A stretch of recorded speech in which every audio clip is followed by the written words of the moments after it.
Hello everybody. Good morning everyone.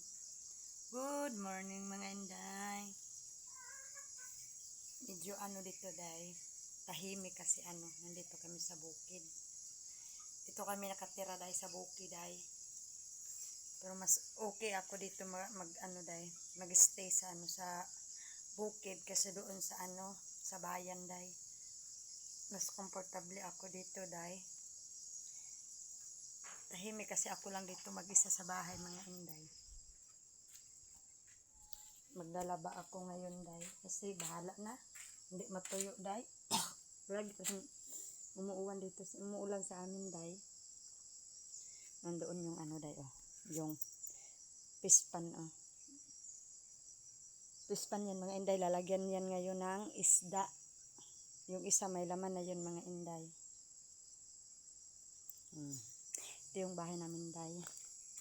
Ayan yung mga labahan ko mga inday Binabad ko muna day para mamaya madali na lang pag ko day, pag kusot day. Wala kasi akong washing dito sa bukid day Pero may kuryente kami dito day. May kuryente kami dito mga inday.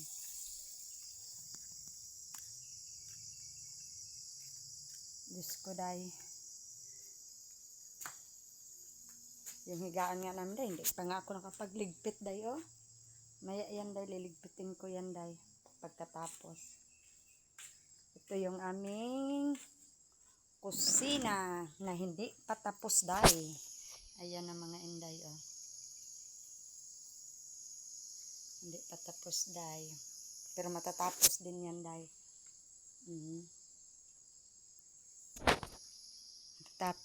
Matatapos rin yan day. Pag pumuti na ang uwak. Kaya mag-video muna ako day.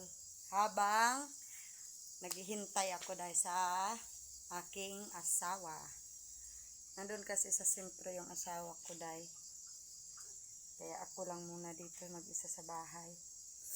Alam niyo mga hindi ako marunong mag-edit ng mga video day. Hindi ko alam kung paano day. Kaya itong aking mga video day, diretsahan ko na lang itong i-upload sa aking YouTube day. Magtitiis na lang ako mga inday ng pagbablog. Malay natin, di ba mga inday? Ganun talagang buhay day. Kailangan magsikap para may maani tayo mga inday. Kasama ko dito yung aso namin day.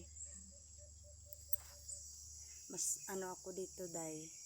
Mas okay ako dito day. Kasi doon sa bayan day, sobrang ingay day. Maingay. Dito sa bukid, kahit magsisigaw ka pa, walang makarinig sa'yo. Diba mga inday? Hanggang dito na lang ang aking vlog mga inday. Salamat sa lahat ng manonood ng aking mga video mga inday. Ingat kayo palagi. Bye-bye.